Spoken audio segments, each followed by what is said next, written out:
thanks for watching my video. My name is Ahmet, and this video is about why I decided to purchase the Jaguar F-Type.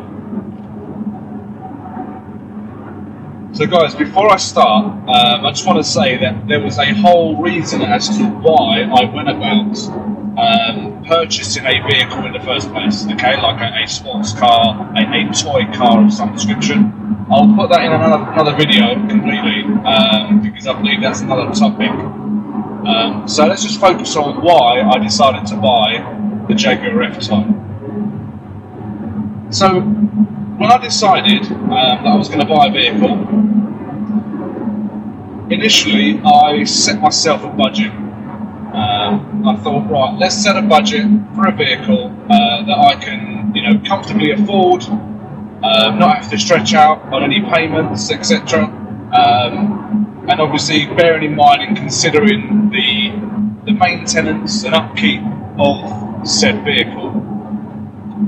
Now, with vehicles, how you purchase them, everyone's different. I was going to purchase my vehicle outright, so no finance or lease or credit or anything like that. So I wanted to be sure that I could find a vehicle that would suit my needs within my budget. Now, initially my budget was £40,000, so that's English pounds for those viewers outside of the UK. So the budget was 40k.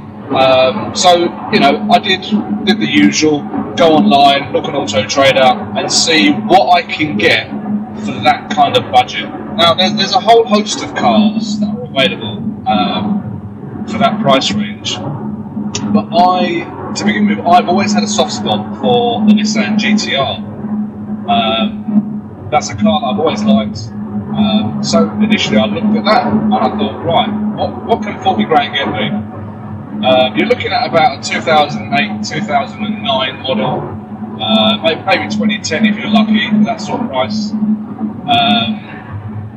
But what I found is actually the 2016 model of the GTR had the facelift, both at the front and on the inside of the car, and for me it was just a bit more of a modern car. So I thought, if I wanted to get a GTR, it would have to be a 2016 model, and 40 grand is just not going to get you there. Also bearing in mind that I bought a number plate, a private plate, which you may have seen in the videos or my Instagram feed, that spells my name, and that contains the year 2011 in the plate, so I knew whatever car I got had to be at the very least 2011 onwards. So that kind of threw the GTR out the window. So I then went back to the drawing board, and I shortlisted 3 cars that I thought I would like to go and try to see what I thought. One of them was the BMW M2 competition. So for about 40 grand, just over 40 grand, that would get you a 2019 model, maybe even a 2020 at a push. I also looked at the Porsche Cayman, ideally the Cayman S or the Cayman GTS. I have previously had a Porsche Boxster. About 7-8 years ago I had a Boxster, maybe 9 years ago. So I thought, I've had a Boxster, but the Cayman I thought would be a little bit different. And then the other option was the Jaguar F-Type. So that they were kind of the initial 3 shortlisted vehicles that I wanted to look at. So to begin with, I went to go and have a look at the BMW M2 competition. There was one over at the dealership in Romford. So I thought, yeah, that's ideal, let's go over there and have a look at this car. Now again, just a bit of background, I do currently own a BMW 3 Series. It's the Active Hybrid 3, so it's essentially a 3.35 3 litre twin turbo, and it's got hybrid. Now the wife normally drives that, That's the, the sort of the family car, if you like, wife's car. So anyway, so went over to BMW dealership in Romford. They were surely nice enough and helpful. There was a couple of BMW M2 competitions, and I had a look at one. That was the M2 competition in the Hockenheim Silver, and that's a really nice colour. I mean, I think if you're ever going to get an M2, it's got to be the Hockenheim Silver. So, jumped in the M2 for a test drive, and as soon as I sat in the car, it kind of all felt very familiar, kind of felt very familiar. I felt like, to be honest, I was sat in my BMW 3 Series, and there wasn't much difference between them. I think there was a few subtle updates, but just not enough for me to kind of think I'm sat in another car completely. So anyway, that aside, started her up and took her for a little test drive. The test drive was probably for about 20 minutes, 25 minutes. Now usually, for me to drive a car and test drive a car, I'd like to drive it in all positions, in all situations, low speed, high speed, mid-range, a bit of traffic, because if you're spending any sort of money on a car, really, you need to be able to know what to expect. So I took the car out, and for sure it felt a little bit powerful. I felt the power under my foot. I think off the top of my head now, the M2 competition is 450 brake or thereabouts, 450 bhp. So I took it out, and after about 15 minutes, I discovered the M button on the steering wheel. So activated the M mode. It just completely woke the car up. The car was it was a completely different beast altogether. As I accelerated away at one point, the back end just sort of fishtailed out of me, and I was like, whoa, that kind of, I wasn't expecting that, from something that was just so tame, to all of a sudden just to wake up like that. So I thought, not a problem, I corrected it, carried on. But as I drove on, I kind of just felt that it felt too samey as my current 3 Series, and it didn't really feel special, if you know what I mean. It didn't feel different enough. So, dropped the car back and thought, okay, it's still on the short list, because I haven't even driven the others. So, let's see what it's about. So with that, I found a Jaguar F-Type in Enfield. It was at a dealer, private dealer. Really, really nice guy. Really nice guy. He had the car up for 54,995. It was blue. It was a little bit newer than what I was looking at by a couple of years, and it was in blue. But what it was all-wheel drive. So I went down to Enfield and met the guy there. Kem, his name was. Like I say, really nice guy. It's just a shame that it was the wrong colour and a bit out of the budget. Otherwise, I would have loved to have bought a car from that man. But anyway, went down there. He says, "Yeah, take the car and just take it for a test drive." Yeah, no problem. And as soon as the car pulled up onto the forecourt, I looked at it and thought, "Wow, that is sexy." Straight away, I got that little fuzzy feeling and thought, that's a really nice looking car. So I got in the car, sat inside it, and again, as soon as I sat inside the car, I just thought, this car is very focused around the driver. This to me feels like a toy. It felt like a sports car. So, with that, started the engine. As soon as the engine fired up, 5 litre V8, it just sounded awesome. So straight away I'm getting the feels, I'm getting that little warm fuzzy feeling. Took the car for a test drive, and I was just blown away. absolutely blown away. It handled so well. It felt so planted to the floor. You know, the features and the functionality, the sound of the car was just amazing. You know, I was pretty much instantly sold on the F-Type. So with that, took the car back. You know, I was honest with the guy. I said to him, look, I still want to go and have a look at the Cayman, and just to, you know, tick it off my mind that I had driven that car, and just really what it's like. So, on the way to going to visit the Porsche Cayman, I was having a conversation with my friend, and I kind of realised that what I'm looking for in a toy car is pretty much a toy. You know, I want something that's not as practical in terms of its passenger capability.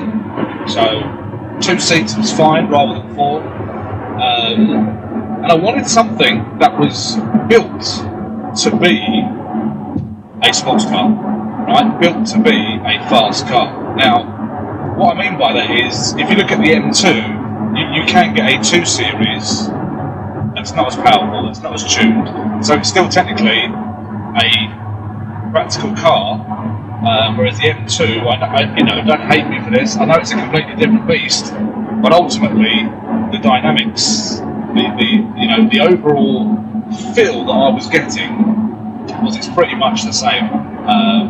And the reason why I say that is because that also helped me rule out cars like the C63 AMG, the RS5, you know, those kind of cars. It kind of helped me rule those out.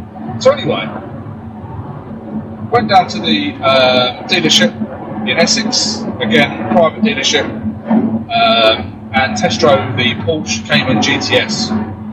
Took it out for a spin. Very nice car. Very nice car. I mean, Porsche is so beautifully engineered. But I just didn't get that complete wow factor. You know, the inside of the Cayman still felt a little bit tired. And the one thing that threw me, ultimately, was I accelerated mid-range in the Nationals, and the back end just fishtailed again, literally in a straight line. And look, don't get me wrong, I'm a trained driver. You know, I've done my advanced driving course, and have been an advanced driver for longer than I haven't, put it that way. I've been driving 20 years.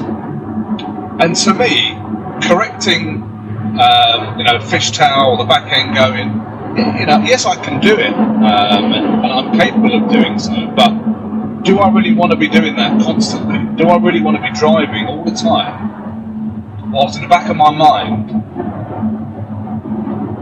being concerned that the back end might slip out at any time? Kind of takes the fun out of driving the car all year round. So I thought, you know what? Actually, I've realised that I want a sports car, but I also want it to be four-wheel drive. Now this is where the issue of my budget then came into play, because the F-Type does actually come in a rear-wheel drive model. So with what I had, experienced in the 3 cars that I'd driven so far, I realised that actually, if I was to get the F-Type in the rear-wheel drive, it's probably going to be just as lively, if not even more lively, than what the 2 cars that I'd test driven already. So back to the drawing board. F-Type, V8 R, but now all-wheel drive. Now I also learned that I wanted the F-Type to have the flat bottom steering wheel. I wanted it to have the powered tailgate, right? There was a few things that I wanted the F-Type to have. I wanted it to have the 700 watts plus Meridian sound system, rather than the 300 and something watt that you can also get. I wanted to make sure it had the seats So as that bucket list of wants starts to go up, well, so does the cost, and in particular the all-wheel drive. That in itself, I found, added an additional £4,000 to £5,000 on the budget. So now I'm looking at more between £45,000 to £50,000. If you remember in the beginning of this video, I said my budget was 40 grand. Well, I was wrong. The budget was now 50,000. And after speaking to my wife, and one of the reasons for wanting a car, which I'll cover in another video, safety, with my son and my children, was one of the key points. So all-wheel drive was a no-brainer for me.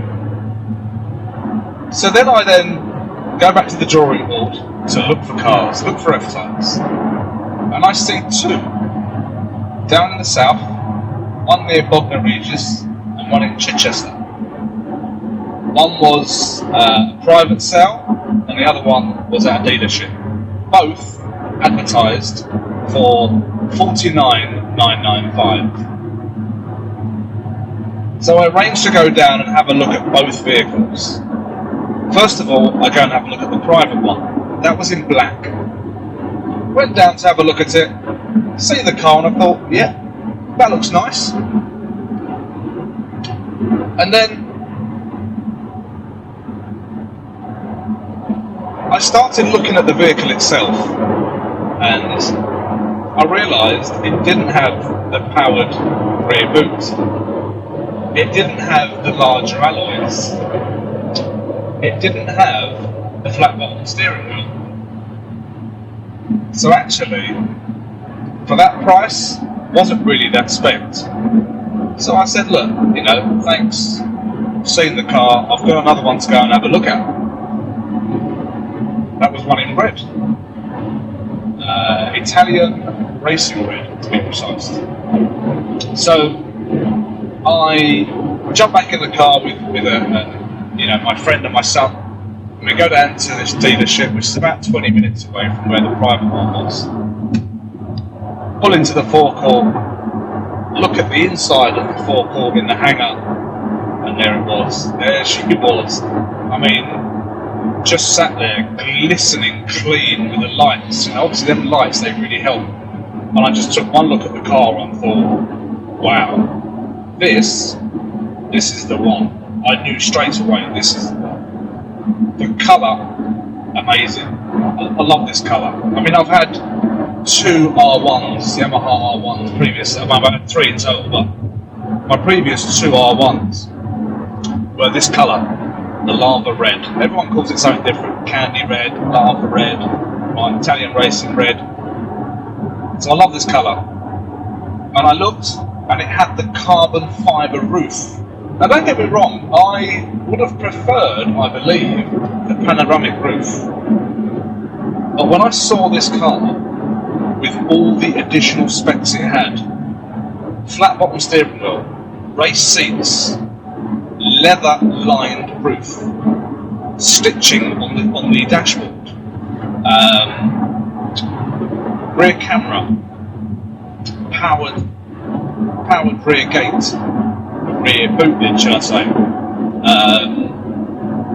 carbon ceramic brakes, and the list just goes on and on and on. It's got the illuminated tread sills, the door sills where you go in. I say the list goes on. The mileage was right. It was just 22,000 miles on the clock. And honestly, straight away I thought, surely I've got to be driving home in this today. So I went off, took it for a test drive, and the experience I had when I drove that blue one was just relived all over again. From the minute you press the start button and you hear the car sound when it starts up, makes me smile. Every time makes me smile. And for me, that's just priceless. I see this thing on the internet and it says, when you park your car up and you walk off, if you don't look back and look at it, it's the wrong car. Believe me, I was looking back at this car at every angle, at every moment. So I spoke to the guys down in Chichester. There's a company called Targa Florio Cars, by the way. Very nice people, very professional, unlike a lot of the dealers that I had come across during my hunt for looking for cars. But these guys were really nice. I initially spoke to a guy called Tom, who put me in touch with a lovely lady called Susanna, who met us on that day. So anyway, with that, I went off and we went for something to eat, went for some lunch at a local restaurant. Now in my mind, I wanted to go off and have a think about it, not make any rash decisions right away. I think even in the back of my mind, I knew the red one was the one. But I went off, had lunch, had a discussion, laid out the pros and cons between the two cars, and really, the red one, this red one, was just a no-brainer. It was so highly spec'd for the price. It made sense. This had to be the one that I drove away in. So, it happened. Went back, paid the lady, drove the car all the way back, 2.5 hours. And quite aptly, I'm about to approach a tunnel. I'm going to open the flaps and the exhaust. Have a listen to this. Ready?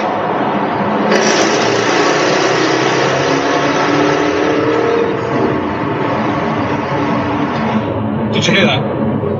I had the window open, even with the window closed. God, the sound this car makes, honestly, is ridiculous. The pops, the bangs. There's a Porsche 911 in front of me. He probably thinks I'm trying to have a little go, but I only did it to show you the sound. Anyway, I hope you found this video useful. If you're thinking of buying a Jaguar F-Type, definitely do it. Definitely do it. And if you can, go for the 5-litre V8. Look, there are tons of the 3-litre V6 versions, and by all accounts, that's a great car. Great sound as well. What Jaguar have done with this exhaust is just phenomenal, even on the 3 litres. But if you can, go for the V8. That's where the raw power is. That's where the raw sound is. So hopefully you found this video useful. If you've got any questions, do put them in the comments. Hopefully I'll be able to answer them. I'm going to be making a lot more content in this car, various different angles. So stay tuned, subscribe to the channel, hopefully. I'd be ever so grateful. And I look forward to producing more content soon. Take care.